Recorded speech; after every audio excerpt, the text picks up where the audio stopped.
Oke, guys, jadi hari ini merupakan hari yang cukup bersedih ya, karena gue harus berpisah sama motor kesayangan gue, SMV 16 ini, karena sudah insya Allah akan slowdot pada siang hari ini atau sold out. Dimana motor ini sebenarnya cukup membawa kesenangan buat gue pribadi, karena dengan motor ini gue bisa merasakan deru mesin V-twin ya, tanpa harus merasakan keribetan. Mungkin orang ngomongnya itu keribetan Harley lah ya, karena dia udah injeksi, terus mesinnya juga kecil, 250 V-twin, berarti satu mesinnya 125, cukup kecil dan cukup reliable lah gitu. Dan dia itu untuk iklim Jakarta amat sangat mendukung gitu ya, karena kalau Harley sendiri lu baru jalan sebentar sudah ngeluh karena panas. Kalau ini enggak sama sekali. Jadi enjoy banget. Tapi gue harus berpisah dulu karena udah mau sold out. Kalau di lain kesempatan mungkin gue diberikan kesempatan lagi untuk meminang motor seperti ini lagi, kita nggak ada yang tahu. Cuman kita akan switching dulu. Karena intinya motor ini tuh gue namain motor R&D, guys. Jadi kenapa gue namain motor R&D? Mungkin bisa lihat lebih dekat ya. Ini knalpot buatan Aventurion, brand gua ya. Terus di sini juga ada frame plat nomor Aventurion juga. Yang dimana kalau kalian lihat ya, ini tuh lepas banget sama mounting di belakang nih, bracket di belakang. Jadi ini bener-bener di R&D menggunakan motor ini, teman-teman. Jadi next projectnya ya kita kan harus tetap terus berkembang sebagai pemilik usaha. Dan sebagai badan usaha harus terus berkembang sehingga ya nggak bisa stuck di satu motor. Kemarin kita udah Matic Yamaha kan, ada X-Max juga, ada ini juga di X-Max kita R&D crash bar, di sini kita R&D aksesoris lain. Dan next motornya nih yang juga masih rahasia, kita akan juga R&D lagi. Jadi ada yang bisa nebak gak tuh? Kemarin udah Matic Yamaha, udah Cruiser, ini sekarang nextnya apa? Ada yang bisa nebak? Nah, kalau tebakannya bener, ntar gue kasih hadiah GoPay ya. GoPay 50.000. Jadi coba komen di bawah. Jadi hari ini juga kita akan menjemput motor baru juga ya teman-teman ya. Untuk karena kita harus satset, kita nggak punya waktu lama. Jadi nih vlog ini akan panjang. Mulai dari menjual ini ya, nanti yang mewakilkan ada Owi dan Tage. Dan juga sampai ke menjemput motor baru. Oke guys, vlognya gua ambil alih dulu. Sekarang habis COD-an sama orang yang belinya. Ini dia guys, orangnya lagi ngecek dulu guys.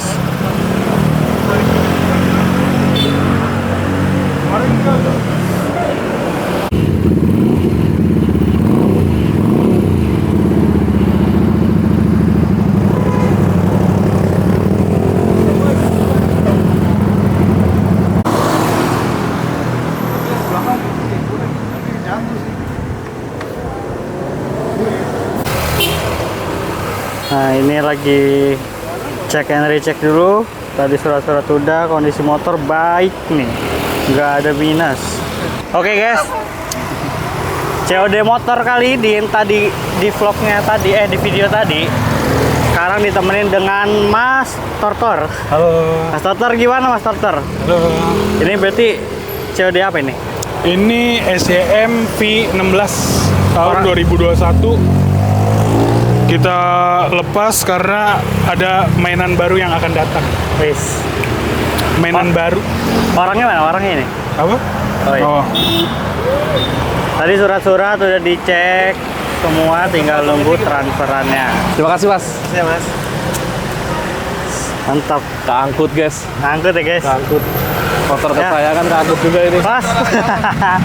Nggak kayak orang jalan. Oke. Ah, ya. Dadah. Gimana? Agak sedih nggak? Ya siap. Hati-hati mas.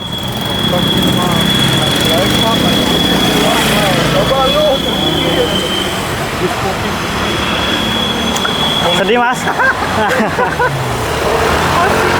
Ini ya. Jujur ini motor paling enak guys yang pernah gue punya. Mana banyakan orang tua lagi ya.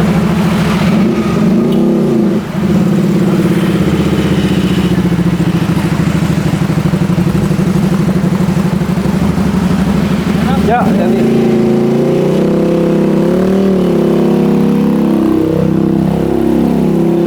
Ya, gimana Mas? harus tahu-tahu, cuman nggak apa-apa. Ada yang lebih spesial. Apa guys? Stay tune, stay tune, stay tune. Stay tune. Oke. Habis ini berarti ada yang baru ya? Ada yang baru. Ada yang baru. Oke. Berarti ini motor taruh Manggarai. Oke, teman-teman. Jadi seperti yang kalian udah bisa lihat ya di klip sebelumnya ya. Jadi itu proses COD-nya. Mungkin gua akan membahas dari bagaimana pendapat gua soal motor ini SMV 16 selama gua pakai beberapa bulan ini ya, teman-teman. Dan yang selanjutnya mungkin gue akan bahas mekanisme kita melakukan COD, karena ini penting juga buat teman-teman yang mungkin baru juga mau dagang-dagang motor atau pelan-pelan ya memutarkan uang lah ya, uang saku, waduh uang saku. Tapi yang jelas ini emang perlu banget, penting banget, makanya moga-moga kalian mendengarkan ya sampai selesai gitu. Nah, jadi ini review jujur dulu nih ya, testimoni jujur dulu sebagai pengguna gitu ya. Bentar, gue naikin kursi dulu cuy. Nah, ini kan enak, sesuai dengan frame ya. Nah, review gue atau testimoni gue selama menggunakan motor SMV 16 ini sangat positif. Yang artinya apa? Sangat positif itu iya, semua berjalan sesuai ekspektasi gua ketika gua meminang motor ini atau memutuskan untuk merawat motor ini gitu ya, melihara motor ini. Apa sih yang gue ekspektasikan di saat mengambil motor ini gitu ya? Gue mengekspektasikan motor yang lincah, motor yang ringan bagi gue ya tentunya ya, tidak bisa disamakan ya. Motor yang reliable, motor yang irit bahkan gitu ya.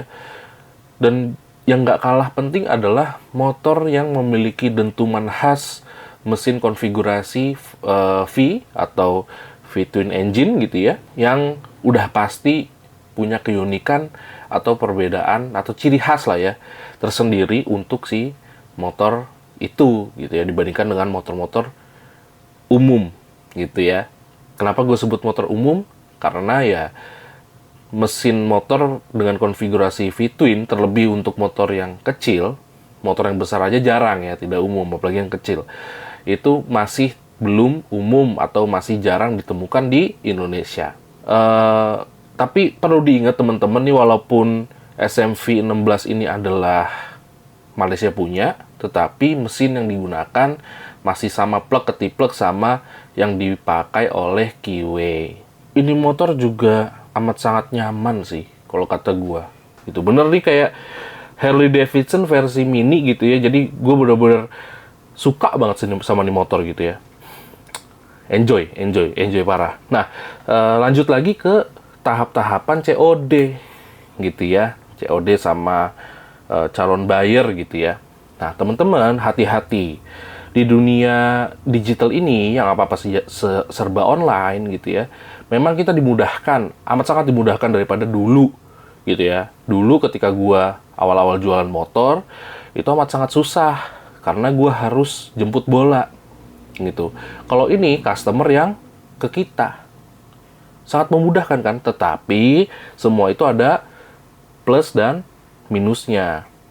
Ketika saat dulu ya, kalau kita yang ngejemput bola, kita udah tahu nih siapa yang mau kita jemput, siapa yang mau kita tawarkan, dan seperti apa orangnya, asal-usulnya bagaimana, kita udah tahu gitu. Tetapi ketika orang yang menghampiri kita nggak tahu kan, we have no clue soal orang atau calon buyer itu.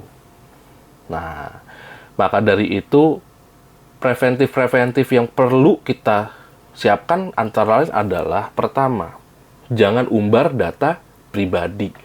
Teman-teman, mungkin teman-teman kurang begitu paham ya. Mungkin beberapa dari teman-teman kurang begitu paham mengenai krusialnya membagikan nomor telepon. Ya. Jadi kalau misalnya admin WA ini nih, online shop nih, pasti udah pada ngerti apa yang gue maksud. Bahaya banget kalau orang itu udah tahu nomor telepon kita, bisa didaftarin pinjol, bisa didaftarin judi online. Ya, jadi kalau teman-teman yang wondering nih, loh kok gue nggak daftar pinjol kok, tapi diteleponin sama DC gitu ya, debt collector. Kok gue nggak pesen pinjol, gue nggak pakai pinjol tapi ditawarin pinjaman online di WA gue, di SMS gue. Itu dikarenakan nomor telepon kalian itu sudah terdata oleh pihak eksternal. Nah, yang paling gampang mereka ngebaitnya itu atau mereka mancingnya itu adalah di Facebook. Sementara Facebook masih menjadi market untuk para pedagang motor dan mobil. Facebook Marketplace itu adalah marketplace atau apa? Dia masuk e-commerce juga nggak ya? Nomor 1 gitu ya, teman-teman, yang digemari orang Indonesia untuk berjualan motor maupun mobil. Oleh sebab itu, banyak juga orang-orang yang memanfaatkannya. Orang-orang jahat ya, gitu. Orang-orang nggak benar. Nah, jadi yang pertama, yang gue bilang tadi, preventifnya adalah, jangan sebar atau umbar data pribadi. Itu bahaya, gitu. Jadi, kalau bisa chattingan aja lewat Facebook. Jangan chattingan lewat WhatsApp, gitu. Kan di Facebook udah ada Facebook messaging ya, messaging bener ya, messenger gitu. Nah, udah chattingan aja di situ, nggak usah ke WhatsApp dulu. Ketika nanti udah mulai serius, udah ada itikat yang menunjukkan dia mau ketemu segala macam, dan lu yang bisa menilai itu seberapa serius kah segala macam, baru move ke WA. Tetapi ada sedikit tips dari gue. Walaupun udah sampai ke tahap itu, pakailah WhatsApp yang nomornya itu tidak lagi kalian gunakan. Loh, caranya gimana bang? Gue nggak tahu kalau user iPhone ya. Karena ini gue lakukan di Android gue. Jadi di Android gue menggunakan 2 nomor telepon, satu yang aktif dan satu yang tidak aktif. Gunanya apa? Nomor telepon yang aktif digunakan untuk chat atau untuk berkirim pesan lah ya, dengan orang-orang yang memang gue kenal, gue tahu, relasi yang gue jelas gitu ya, relasi yang jelas gitu, dan keluarga pastinya. Tetapi kalau yang tidak aktif, ini untuk umum. Karena gue berjualan, gue berbisnis, gue berdagang, gue bekerja juga, sehingga harus ada nih, kita harus nyediain. Itu saran dari gue, tetapi mungkin lu bisa siasatinya lagi dengan meminta bantuan temen gitu ya, pakai nomor telepon temen gitu, yang nggak keberatan gitu kan. Pokoknya jangan directly ke elu. Oh iya, itu juga kita COD di luar, bukan di rumah. Mungkin banyak teman-teman yang nggak mau ribet ya. Udahlah, calon bayar aja yang ke rumah gitu ya. Kita ngapain effort keluar-keluar kayak gitu. Udah, kalau mau lihat di rumah, misalnya gitu, ke rumah aja datang. Padahal itu bahaya. Di rumah itu ada alamat kita, ada mereka bisa tahu dalam rumah kita seperti apa. Itu privacy dan itu bahaya. Jadi gue tidak pernah melakukan COD di rumah. Apalagi kalau kita akan tahu bahwa ada kemungkinan besar bahwa COD ini bisa berlangsung dengan lama. Gue tidak akan pernah mengajak ke rumah. Kayak gitu. Nah, yang ketiga atau yang terakhir adalah kalian itu harus benar-benar siap sama yang namanya hal-hal operasional. Karena banyak atau sering dilupain oleh teman-teman yang jualan motor juga. Hal-hal operasional seperti apa sih? Pertama, lu harus siapin orang-orang yang bisa mendukung lu. Ya. Untuk berargumentasi. Karena udah biasa deh gimmick-gimmicknya calon buyer tuh, biar harga itu turun ya kan. Wah mas, ini ada ini nih, ini kurang ini nih, ini kurang itu. Lu harus punya backup. Lu harus punya teman-teman lu, atau sahabat lu, atau saudara lu yang bisa stand untuk kalian gitu. yang bisa membela kalian itu dengan kalau bisa dengan data. Contohnya, gue punya sepupu namanya Barok. Dia itu berjasa banget sama beberapa COD motor yang udah pernah gue lakuin gitu. Berjasanya seperti apa? Ketika memang motor ini ada sedikit permasalahan di bagian mesin, Barok ini udah megang data. Sebenarnya masalahnya di mana? Titik masalahnya di mana? Jadi ketika calon buyer itu meluas atau melebarkan masalahnya kemana-mana, gitu ya, bukan sesuai dengan titik-titik itu yang sudah disebutkan, yang sudah ada datanya, maka si Barok ini bisa ngehajar balik atau counterback calon buyer itu dengan data. Gitu. Nggak mas, ini udah dicek di bengkel gini. Yang sakit tuh di sini. Dan itu biasanya kalau ada begitu, gue sudah masukin ke deskripsi. Karena gue nggak mau ribet di kemudian hari gitu ya. Nah, tetapi biasanya hal seperti itu juga dimanfaatin sama orang-orang yang pengen ngedropin harganya lagi ya, ngejatuhin harganya lagi, dan bilang bahwa masalah ini meluas, melebar gitu ya. Oh, ini kayaknya sepenglihatan saya atau yang bisa saya dengar dari suara mesin, ini begini. Ini tuh sebenarnya nggak cuma di sini mas, ini ada di sininya nih, ada di sini, macem-macem. Gitu.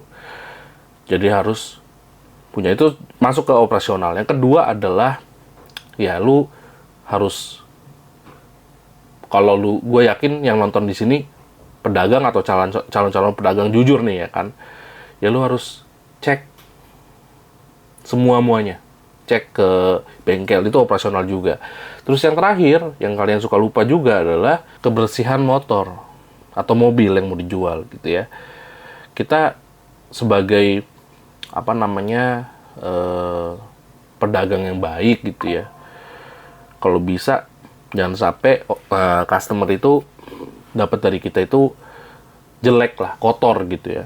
Harus bersih, harus rapi, harus rapih di sini juga harus lengkap ya. Kalau lu jual motor ya harus ada sennya, ada lampu depannya, lampunya nggak mati kayak gitu ya.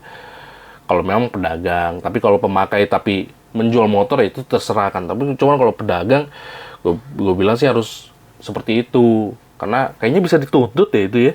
Kalau orang kecelakaan gara-gara kita nggak merhatiin kelayakan daripada kendaraan yang kita jual tuh kayaknya bisa dituntut setahu gue. Jadi itu harus dimasukin ke bagian operasional juga. Gitu teman-teman.